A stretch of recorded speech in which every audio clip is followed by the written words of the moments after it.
Segment 3, Gold and Black Live, joined by Mike DeCourcy. He's always gracious to join us. Sporting News, Big Ten Network analyst, basketball extraordinaire. If you want to know and the thing I like most about Mike is he has perspective going back a long time, and that's because we're both old, I guess, in a good thing. But Mike, you can put a lot of the things that you've seen. You've seen Zach Edey, but you've seen guys back in 1975 that might be similar. So I don't know if there's anybody quite similar to Zach Edey. I want to thank Triple X and State Farm agent Trent Johnson, but as well. But Mike, Purdue, an impressive performance last night. 61-39. I'm not sure if they were impressive or Minnesota just really was laboring offensively, but maybe a little bit of your feedback and thoughts, what you saw in the barn last night from Purdue's 61-39 win. Well, I have to give credit to Purdue's defense because if this had been at home, at Mackey, it's a different deal, but Minnesota had played well lately, had beaten Ohio State only, I think, 8 days earlier. Right. So they had to go into that game feeling like they had a shot to do something special, and they had no shot, literally, I guess. I thought that Purdue did a great defensive job on a night where they weren't brilliant offensively. I mean, they were certainly productive enough, but no one had a breakout performance other than Braden Smith. He was fantastic again. One of the amazing stories in college basketball this season. But defensively, I thought they were excellent. Yeah. You look at, and maybe that's Smith and Lawyer and the perspective of the landscape over the years. I mean, I'm not saying they're going to be first team All-American. I get that. But these guys have been really, really made an impression as first-year guys.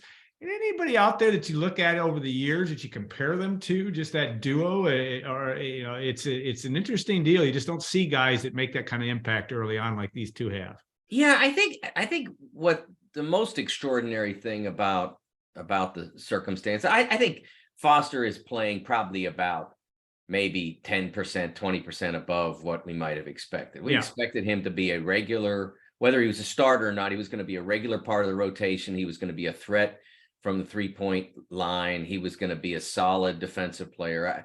He has been excellent, and where maybe people thought he'd be very good.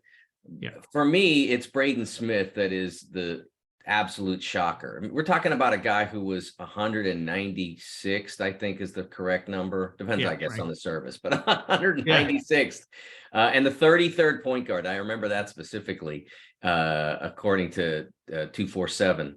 Yeah. And I'm not saying that they didn't do a good job. I'm just saying because those guys do, they look at everything, and they weren't alone in that. I mean, goodness gracious, you saw his offer list, the people that came after him, and Purdue, Matt and company saw something that they liked. And I remember one of the, Matt always stands out on media day because he always says something to me that's interesting. And I asked him in the open session, the press conference session, about the point guard position, because it was the one spot where you didn't really know what this team was going to be. Every other position had a obvious starter or two potential starters, and the point guard position was just sitting there with no obvious answer.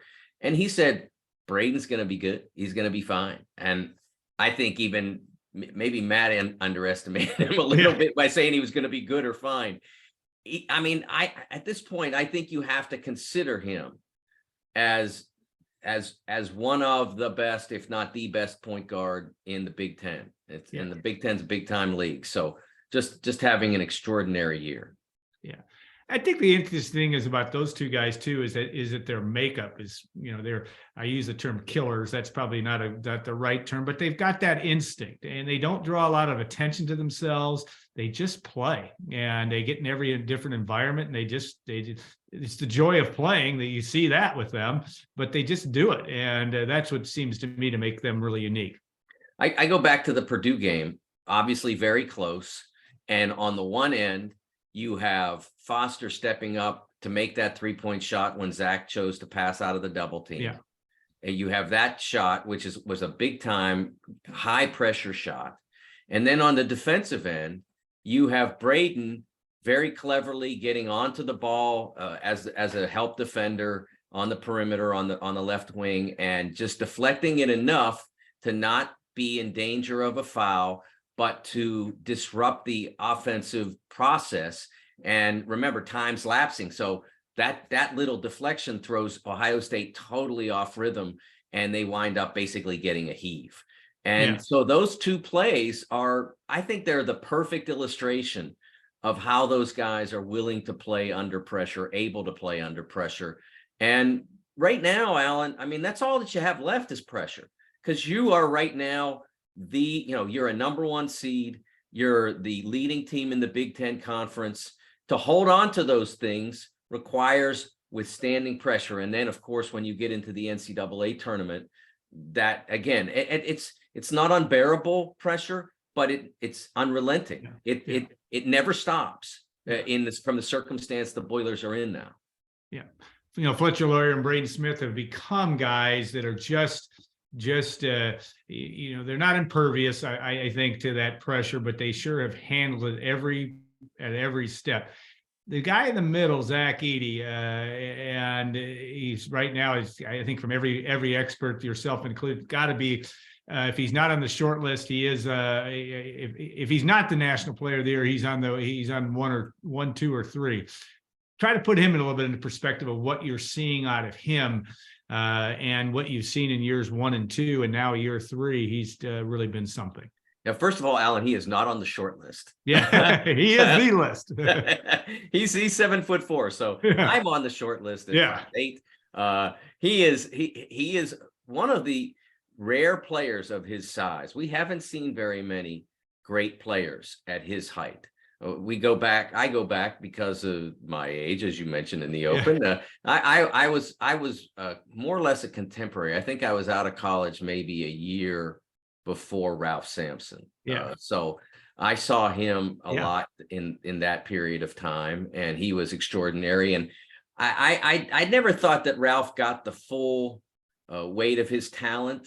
And I think that I do, and I'm not sure how much of it had to do with the way the game was played then, but I think that Zach's performance is an illustration that maybe Ralph left a little on the table, because Ralph was quicker than Zach, and just as tall and nearly as strong. And Zach is putting up better numbers, much better numbers than Ralph ever did.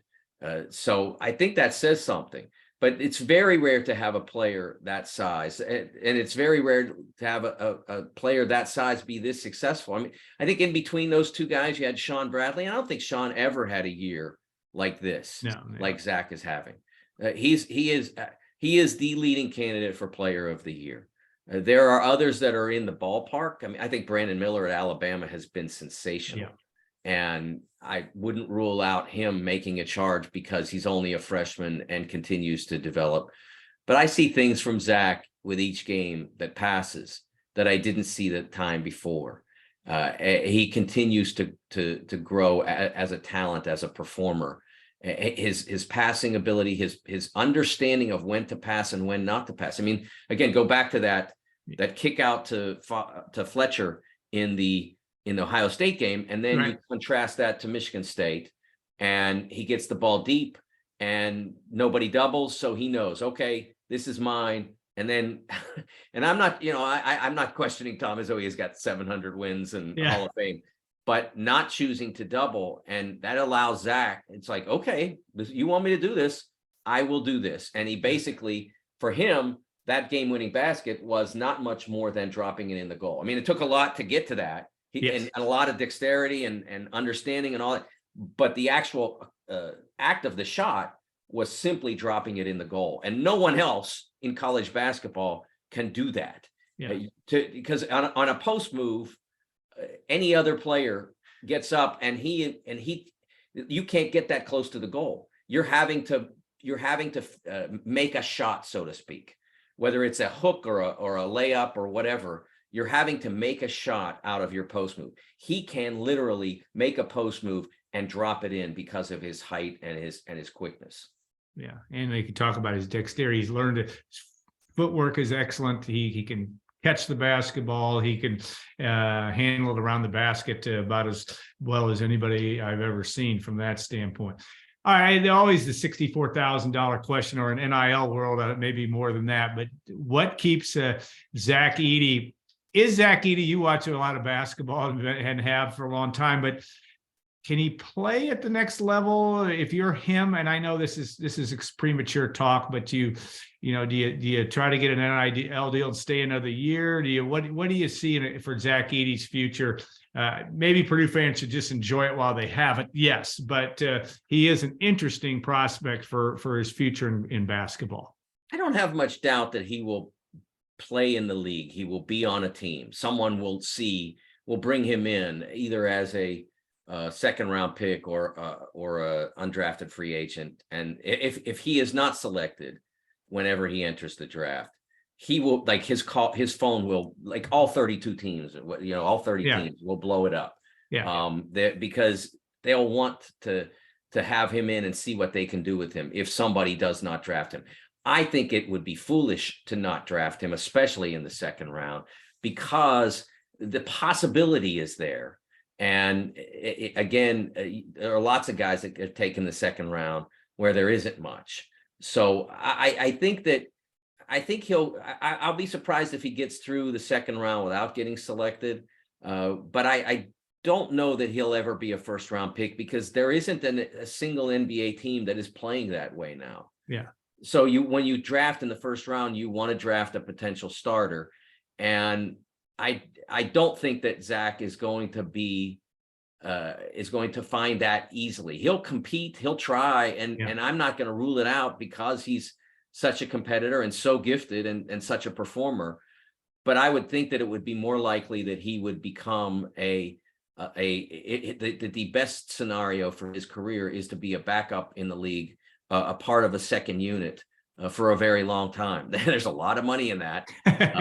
And so, whether or not it's now or later, I think that's really up to what he feels most comfortable in, what kind of name, image, and likeness opportunities there would be available for him. I think that, though, that you can say, you look at what Oscar Tshiebwe got, and in a sort of a complicated circumstance, because he is an international student, they had to be very careful about how he earned name, image, and likeness money. And so, for Zach, I think that may or may not come in as well. But again, because he's from Canada, but it would be very easy for him to translate that, because Canada is so much closer, and there is a market for basketball, for NCAA basketball in Canada. So there might be some significant paydays for him in the future if he continues on the path to the Wooden Award, the Naismith Award, the Oscar Robertson Trophy, the Sporting News Player of the Year Award. Yeah, and that's all in front of him. Okay, the landscape of the Big Ten. I mean, you're not ready yet to call Purdue the 2023 Big Ten regular season champions, but what are the biggest threats? You look at the landscape and you watch this league closer than anybody. Is it Illinois that's sneaking around that might be good enough over time? I know they got to overcome some losses, but who do you see as Purdue's biggest threats in the league? Purdue. Yeah, and Purdue is Purdue's biggest threat. They are the opposition right now, and what I mean by that is health is foremost. Staying healthy, and I think that's true, Alan, more than ever. You look at Indiana, lose a couple starters, disappear, and have to fight their way back. Wisconsin, lose a couple starters, disappear, and don't fight their way back. Fortunately for them, they only had to miss 3 games with Tyler Wall, but they lost all 3. That's college basketball right now. If you're down a starter, you got to really work to be competitive against the other really good teams. So that's the one. And then just continuing to, to not take nights off. Xavier went to DePaul. 7-0 in the Big East. And kind of maybe, it's not a conscious thing, but it's in there, and you say, man, this is DePaul. They don't, they're 2-5. We can get this one. And then they didn't. So that's a factor as well. And then you don't want to stagnate. You need to continue to improve. There's certainly areas that these Boilers can continue to improve, but you have to come back to the pack, because the pack is so heavy and deep that it's probably not getting to you. With Rutgers losing the Michigan State game last night, I think it's now basically a 2-game lead. That's Certainly right. 2-game lead. 2-game loss column. Yep. Yeah. So the pack is going. They're gonna continue to beat each other to some degree. It's going to be hard for any of them to separate far enough to get to where Purdue has been. So Purdue would have to come back a little bit to bring Michigan State, Rutgers, those particularly those two, back into the actual championship regular season race. Yeah, going to be an interesting storyline to watch. And if you're a Purdue fan, these guys are fun to watch. I mean, I don't care. I mean, you got no dog in the hunt.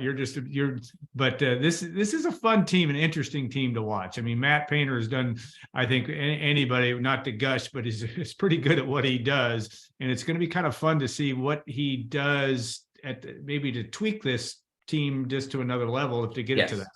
Yeah, I think that's important. I think they need to continue to improve, and also because their goals now clearly lie beyond. And I don't want to diminish, because I think a Big Ten title is huge, but beyond just winning a Big Ten title, there are other things that they can certainly achieve, but that will require continued improvement. And I wouldn't. If I were, there aren't very many people I would want to have trying to drive that team toward that improvement more than Matt Painter. Yeah, no question. All right. We'll look for Mike's work Sundays on BTN. Also, you're hosting a noon show on Fridays, or is that throughout the course of the week? No, Fridays I'm with Dave Revson and one other analyst. Today, I believe it's Rafael Davis, my ordinary, my customary Sunday night co-analyst on Big Ten basketball and beyond, but it's been we've had a variety of different other analysts there, so we have a lot of fun on that show. It's really a good chance to stretch our legs and talk hoops. Yeah, Rafael Davis is making an impact. I really have enjoyed his work, and he gets better. What a great person. He just he's doing so much outside of his life in basketball too. He's I think every Purdue person's pretty proud of the guy that Ray Davis is as well. So Mike, thanks so much for your time. You got a busy day in front of you, but we're grateful for this. And we always enjoy your insight. It's always spot on. And we appreciate that very much. Thanks to Triple X and State Farm agent Trent Johnson. Also to Gordon Jackson and the folks at WLFI, Mike Babinski, a guy that Mike DeCourcy knows as well, for being on our show, and also Tom Dienhart. We always appreciate our guests, and we will look forward to next week. Mike Berghoff, the chair of the Purdue's Board of Trustees, will be on as well. So we'll have some fun. Always something good. When you got a basketball team like this, you always have something to talk about. So Mike, thanks again, and have a great week, everybody. Thanks for tuning in.